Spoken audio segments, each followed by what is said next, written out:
Hey, what is going on, everybody? It is me, and I just wanted to bring you guys a video here. I don't know if you've watched the one and only other video I've made talking about this, but I am in a settlement lawsuit against the Boy Scouts of America. There is a coalition that was started called Abuse in Scouting, as you can see at the top of the page here. And it's been going on for about 5 years, a little more than 5 years. And yeah, they finally, just within the last year, came up with a settlement amount between the victims, myself and others, and between the people that are responsible. And in this email, it talks about what the deal is, and also a video that goes along with that. We'll also check that out together here and now. And I just wanted to be able to bring some people in on this and let them see what process we've been going through for the last 5.5 years. Now, my abuse happened around the age of 12 and 13, 12 to 13, and I am now a lot older than that. Many of you already know how old I am, so those of you who know, whatever. But it was a long time ago, and like over 20 years ago. And when I did my first initial interview, I was able to recall every single detail about everything, including the names of the people that were involved and everything. I never forgot. It never went away. I was able to spit it out like it had happened yesterday. By the end of the first interview that I did with this coalition that is handling the settlement, I was in tears. I was bawling, crying by the time it was all over with, because of all the emotions that it had stirred up and all of the heartache and difficulties that I've had through mental illness that it's created in my life, and the difficulties that I've had living life with this in the shadows of my brain, you know? So, anyhow, what I have here, you can see this is October 25th. Today is October 25th. I just pulled down the screen just to show you. So this is the deal, okay? In the video, they discussed important developments regarding the upcoming oral arguments scheduled by the Third Circuit Court of Appeals. These arguments are set for Wednesday, November 6th at 10 a.m. in Philadelphia. Three-judge panel will hear the arguments about the validity and of the plan of reorganization. This was previously confirmed by Judge Silverstein and affirmed by Judge Andrews. This is a significant step and could be the final phase of the appeals process. Now, the attorneys that are handling this are the same attorneys that are representing the victims in the Sean Combs P. Diddy case. Just to let you know, same attorneys have been handling this for us for the last 5.5 years, are now taking on those 120 victims anyway from the Diddy case. Okay, just to let you know, with more to come from that as well here on the channel. So please subscribe so you can keep up to date with those things as well in those cases. This case is also going to be going on with that, so you can see here. So, insurance carriers appeals. These insurance companies, some insurance carriers that have not yet settled, are contesting the plan, claiming they are treated unfairly. How about the way the victims were treated in this? Okay, that's what you're in place for. Your insurance, in case something goes wrong with the people you chose to insure. So I think that we were treated a whole hell of a lot worse than you're being treated right now, having to give up money in damages. That's not going to change a thing in our brains, okay? It's not going to change a thing. You know what it's going to do? It's going to enable me to possibly start a business so that I don't have to interact in public, because my brain is so messed up from that abuse, and I'm just now starting to get help from it through this coalition. It is by far a worse situation to be in than the insurance company having to pony up that dough to the victims in the case. Absolutely unacceptable, which it also shows here that the judges have not given much weight to these arguments, which they shouldn't. Because I'm sure that, SA, right, is a lot worse than having to give up some money from your already billions and billions of dollars that you already have as insurance companies and carriers. All right. So anyway, third-party release. You can see here, these are the people that are involved in this, okay? I'm not going to read it all. I'm just going to pass through here real quick. If you want to read, you can read. I'll read the important parts here. There's an estimated 80% chance that the plan will be approved by the Third Circuit Court next month. If approved, an additional 1.8 billion with a B currently on the sidelines would be brought into the trust for distribution. If not approved, the case may return to bankruptcy court, potentially delaying the process even further. How much nerve could these insurance companies have that they're so money grubbing greedy that they would say, no, those victims can just go to hell. We want to keep our money, so we'll keep dragging this out, and more of them will probably pass away and not be able to claim their money. See, that's what's probably happened over the last 5 years. I imagine a lot have either unalived themselves or just passed away from other causes, natural. Some of these people in this case were in the Boy Scouts when it first started and this happened. Okay, so anyhow, that money altogether is accumulated to about $3 billion. $3 billion with a B that they're awarding out. They've already gotten rid of a bunch of their properties. They've had to sell Norman Rockwell paintings and so on to be able to come up with this money. And now the insurance companies are settling the rest, and they're trying to buck from doing so. What dirty, deep, dark pieces of crap would be willing to do that? I don't understand it. Anyway, ongoing trust operations. They encourage us to watch the whole video, so that's what we're about to do now. Okay. See, Andrew. Andrew's the second attorney that got up that was speaking about the Puff Daddy case. The first attorney, and then the second attorney. The second attorney is Andrew. So just letting you guys know what is going on here. Okay. This case has been going on for a very, very long time. It's every Friday when I get a message, it's just a constant reminder of what happened to me. I kind of wish, I'm glad that it's weird. It's a double-edged sword. I'm glad that we get the updates as regularly as we do, but I wish they were more spaced out because I try to put it back into the back of my mind like I did for over 30 years, then to be able to have to think about it all the time. You know what I mean? I'm glad that it's there, but I wish that it wasn't. I don't know if that makes sense to you, but that's what it does to my brain. So here we go, guys. We're going to take a little trip over here and see what the deal is, all right?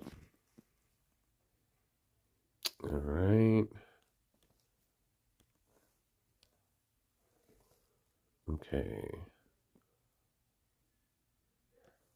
I'm just going to bring that down here. Here we go. The Third Circuit Court of Appeals has officially scheduled oral arguments for Wednesday, November 6th at 10 a.m.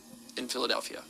It's a 3-judge tribunal that will hear arguments about the validity of the plan of reorganization that Judge Silverstein confirmed, that Judge Andrews affirmed at district court, and this should be the last stop of the appellate process.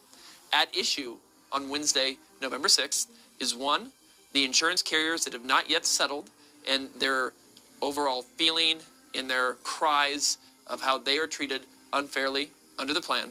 I think both Judge Silverstein and Judge Andrews did not really give a lot of oxygen to those arguments, and I do not think much oxygen will be given to them at the Third Circuit Court of Appeals.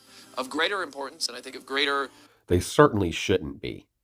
Because for people to just be money greedy, as opposed to pure victims here that are just trying to get these people to pay somehow. You know what I mean? I personally am taking my portion of this money. I'm going to obviously help myself by like getting a home if I can or something like that, a vehicle. But I want to use the majority of the compensation that I receive to open up some kind of nonprofit that's going to help people that were victims like this, and to also bring awareness with programs and such to keep people safe now, to keep children safe now. A consequence for us is the argument about third-party releases.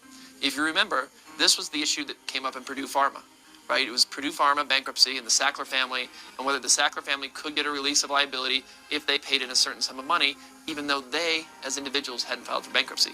The Supreme Court of the United States of America ultimately ruled that no, the Sacklers did not get a release of liability due to the plan being contested. But the Supreme Court also said, look, if there was a bankruptcy plan in effect before this ruling, if that plan had been substantially consummated, that is to say, if a lot of money had been paid out based on the plan of reorganization, that creditors, abuse survivors had been paid out, then this ruling does not apply to them. However, alternatively, if the plan has not been substantially consummated, then likely it needs to go back down to bankruptcy court and be reheard. So that's the issue that the Third Circuit Court of Appeals is going to hear about. Has the Boy Scouts of America plan been substantially consummated? The trustee will say yes, it has. My goodness, we've hired hundreds of people. We've processed all of the expedited quitclaims. We are in the process of going through 50,000 general trust claims that have been submitted to us. These are 80-page documents that were filled out in excruciating detail by both you and their attorneys, and the trust has been reviewing them. They've paid out money to professionals to get all this set up. They're starting to get money out the door. They're starting to finally process claims at a very rapid pace, and the trustee will make those arguments. Now, the folks that don't agree with the plan, the folks that say, no, this plan has not been substantially consummated, let's send it back down to bankruptcy court, will argue the opposite, right? They'll say, look, there's $600 million in this trust, and only about $100 million has been paid out to professionals and been paid out to claimants and everything else. That's not enough, Judge. They'll also say, look, there's not enough money in here. There's all this money sitting on the sidelines. That hasn't been a part of this. This can go back to the bankruptcy court and unwind. What will happen is unpredictable, right? If we knew what would happen, they would just make a ruling right now and they wouldn't hear oral arguments. According to the bankruptcy professionals that I have personally talked to, they say there's an 80% chance, 80, that this plan gets approved at the Third Circuit Court of Appeals, and that signifies the end of the appellate process. If that happens, that $1.8 billion that's sitting on the sidelines then comes into the trust and starts to get distributed out to you and the other individuals that have filed general trust claims in this case. Now, if that does not happen, if the 20%, right, if 80% chance that it gets confirmed versus the 20% chance that says it doesn't, if it does not get through this Third Circuit Court of Appeals argument, we would unfortunately head back down to bankruptcy court and re-engage the discussions, the fight that we've been carrying on with the Boy Scouts of America for over 5 years now. If you saw my update last week, I kind of did a brief history of where we've been over those 5 years, and I know you deserve justice, you deserve accountability for what's happened. You've waited your whole life to get to this point, and now 5 years of the legal wrangling to deal with it, and I know that's not fair, and I'm not in favor of delaying this process for you any longer than absolutely necessary. I will be in Philadelphia on Wednesday, November 6th. I will give an update that week about my thoughts on what happened there, what the feelings of the judges were, but we'll ultimately need to wait for a decision to be rendered by that 3-judge panel to know exactly what happens next in your case. Meanwhile, though, the trust continues to operate. They'll continue to process as many claims as they can get through every day, every week. And if you've not yet received your quote-unquote allowed claim amount offer from the trust, we hope to receive it very soon in this office. As soon as we do, we will email it to you. We will call if you have any questions and go over everything that is a part of that document. And if you have not yet received it, I really hope to have it to us and then to you soon. So thank you for taking the time to watch this video update. We've been waiting patiently, or trying to be patient, to get to this Third Circuit Court of Appeals argument. That day is finally just a couple weeks away, and I look forward to sending you another update next week. Okay, you guys, so you get the idea. You see what's going on here.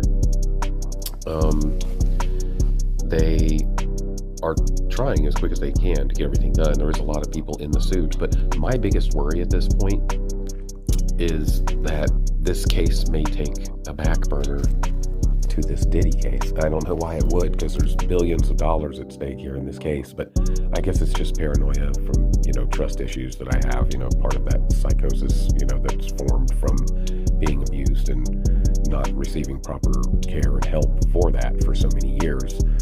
There's going to be some things that just will never be healed in my brain because they've been this way for so long. So anyhow, this is just an update. I'm going to start doing a weekly update of this every week. It's been 5.5 years now. I'm just over 5 years, almost 5.5 years. And I'm just to the point now where I have to have some kind of outlet where I can talk about this. And I thought, what better place than YouTube to explain this and express myself about this? And because I don't believe that I'm alone. Obviously I'm not. There's other people in the suit, but we'll see if any of those sound off in the comments. Thank you guys so much for joining in with me. Please click like so this message can get out to other people and so that other people can know that they're not alone in this. And if you click like, just that simple, tiny little thing of clicking like will help this get out to other people. And so others can feel like they're not alone as well. So it would greatly, greatly help me a lot and others if you could just click that like button. It really, really goes a long way. If you feel inclined to know more about this case as it goes on and other cases that I'll be covering in the future, then please subscribe. You can feel free to click the notification bell if you'd like. It seems to keep people's subscriptions longer because, as you know, YouTube unsubscribes people, so it seems to help. But either way, it doesn't really matter. I would appreciate it if you guys could just click like alone, and if you feel so inclined, please share it with anybody that you know might be able to get some kind of use out of this. Thank you so much, guys, and we'll see you in the next one.